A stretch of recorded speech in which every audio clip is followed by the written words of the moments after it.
अरहन्ताणम् नमो अरहन्ताणम् नमो अरहन्ताणम्। ये समाधि का अंतिम परिणाम जो हुआ, तृष्णा का क्षय। तृष्णा का क्षय एक प्रस्तुत हुआ आपके सामने समाधि का अभ्यास क्रम। यदि हम समाधि का अभ्यास करना चाहें तो उसका क्रम क्या होगा, जिसकी पूरी श्रृंखला आपके सामने प्रस्तुत हो गई। दूसरा पहलू था अनायास समाधि, जिस समाधि के लिए अभ्यास की जरूरत नहीं होती, जिस समाधि के लिए किसी क्रम से गुजरने की जरूरत नहीं होती। कोई ऐसी घटना घटित होती है, कोई ऐसी आकस्मिक घटना घटती है, यकायक समाधि की चेतना जाग जाती है और जीवन में समाधि का अवतरण हो जाता है। उसके 10 सूत्र हैं, 10 सूत्र। भगवान महावीर ने चित्त समाधि के 10 सूत्रों का प्रतिपादन किया। उनमें पहला सूत्र है धर्म चिंता। धर्म चिंता।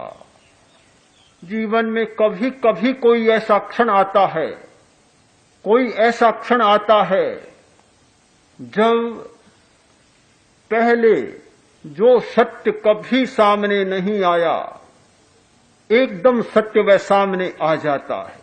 पहले जो चिंता कभी सामने नहीं आई, जो चिंतन सामने नहीं आया, अकस्मात वह चिंतन सामने आता है, अवतरित होता है और जीवन में समाधि का प्रस्थान शुरू हो जाता है। शुरू हो जाता है। दुनिया में जितने जितने बड़े सत्य उतरे हैं, वे अभ्यास के द्वारा भी उतरे हैं, प्रयत्न करते करते भी उतरे हैं, किंतु उनमें से बहुत अधिक सहज उतरे हैं। उनका सहज अवतरण हुआ है। चाहे अध्यात्म की खोजों में आप देखें और चाहे वैज्ञानिक खोजों में, सत्य की खोज की किसी भी दिशा में आप जाएं और देखें, बड़े सत्यों का अवतरण ऐसे हुआ कि जैसे कोई झटका लगा और सत्य सामने आ गया, सामने आ गया। धर्म चिंता। थावच्चा पुत्र जो बहुत बड़ा एक धनी था, छोटी अवस्था में पिता के पास बहुत धन था, पिता चला गया, माता थी थावच्चा। एक दिन बैठा था अपने घर में, पड़ोसी के घर पर कोई एक घटना घटी। बच्चा जन्मा, बहुत हर्ष मनाया गया, बाजे बजाए गए, शंखनाद हुआ, गीत गाए गए, बड़े मधुर मधुर गीत। कुछ समय बीता, 2, 4, 5 घंटा बीते, ऐसा कोई संयोग मिला कि जो आया था वह फिर चला गया। सब रोने लग गए, हाहाकार हुआ। अब ये रोने के विस्वर स्वर कानों में बेधने लगे। थावच्चा पुत्र आया मां के पास, बोला, मां ये क्या? मैंने 5 घंटा पहले जो गाना सुना बड़ा प्रिय था, बड़ा मधुर था, लुभाने वाला, कानों को सुख देने वाला, और ये क्या हो गया? बड़ा भद्दा लगता है, जी फट रहा है, सुहाता नहीं। ऐसे 2 प्रकार के गीत क्यों गाए जाते हैं? बेचारे को पता ही नहीं था क्यों गाए जाते। मां ने कहा, बेटा तू नहीं जानता, नहीं जानता। बच्चा जन्मा था तब हर्ष मनाया गया, उल्लास मनाया गया, गीत गाए गए, और जो जन्मा था वह मर गया, चला गया, इसलिए रोना हो रहा है, ये गीत नहीं गाए जा रहे, ये रोना हो रहा है। अच्छा, तो मां मुझे भी मरना पड़ेगा? बच्चा जिसने जन्म लिया है सबको मरना पड़ेगा, 2 दिन पहले या 2 दिन पीछे सबको मरना पड़ेगा। तो फिर मैं तो बहुत दुखी हो गया हूं, मुझे तो ये नहीं चाहिए। मां, ऐसा भी कोई उपाय है जिससे मरना न पड़े? एकदम समाधि की यात्रा शुरू हो गई। ऐसा कोई उपाय है कि मरना न पड़े? मां ने कहा, भगवान अरिष्ट नेमी उपाय जानते हैं जिससे मरना नहीं पड़ता, मनुष्य अमर हो जाता है। तो बस अब तुम्हारा मेरा संबंध समाप्त, अब तो अरिष्ट नेमी की शरण में ही जाऊंगा। समाधि की यात्रा शुरू हो। ऐसे क्षण जीवन में आते हैं। राजा गया बैलशाला, जहां गायें रहती थी, बैल रहते थे, और पुराने जमाने में बैलों का बड़ा मूल्य होता था। गया, देखा एक बैल को,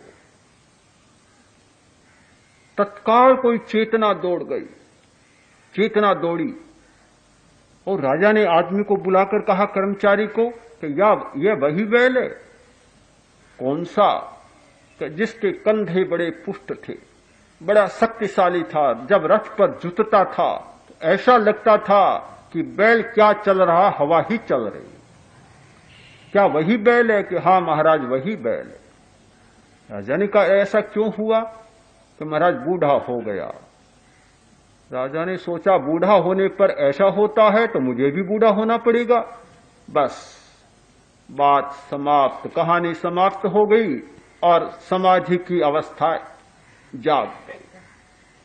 तो जीवन में ऐसे क्षण आते हैं, धर्म की ऐसी चिंता अकस्मात कोई जाग जाती है। असमुपन्न पुब्बा धम्म चिंता जाग रही, जो धर्म की चिंता पहले कभी नहीं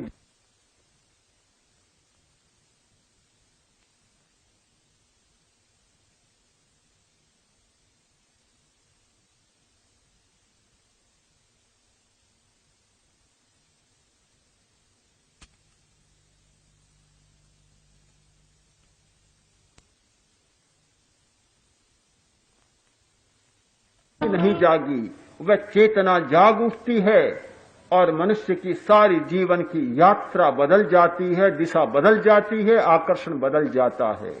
और वैराग्य की वह घटना घटती है, सीधा समाधि में चला जाता है और समाधि के लिए प्रस्थान हो जाता है।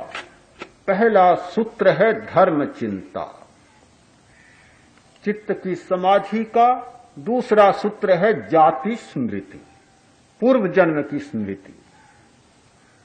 आदमी उलझा रहता है, मन उलझा रहता है, बड़ी समस्याएं, मन की अशांति, असमाधि, उलझी हुई होती है चेतना।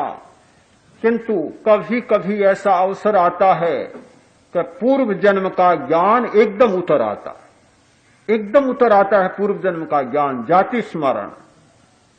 पहले जन्म में क्या था, जैसे ही पूर्व जन्म का ज्ञान हुआ, सारी असमाधि समाप्त हो जाती है। मेघ कुमार राजा श्रेणिक का पुत्र उलझ गया था, मुनि बना। रात को कठिनाइयां पैदा हुई, साधु आते हैं जाते हैं, ठोकरें लगती है। राजकुमार कभी ठोकरें नहीं खाई, एक रात में काफी ठोकरें खा चुका। सोचा ये क्या धंधा है, आया हूं साधना के लिए और लग रही है ठोकरें। बस प्रातःकाल होते होते महावीर के पास जाकर कहूंगा, ये लो आपका साधुत्व, और मैं तो अपने महल में जाता। ऐसा ही हुआ, आया। भगवान महावीर ने जब उसे पूर्व जन्म की स्मृति कराई, उसके पूर्व जीवन की स्मृति कराई और उसकी चेतना जाग गई, पूर्व जन्म का साक्षात्कार किया, सारी बातें समाप्त हो गई। असमाधि समाप्त, उलझने समाप्त, और समाधि की ऐसी यात्रा शुरू हुई, ऐसी यात्रा।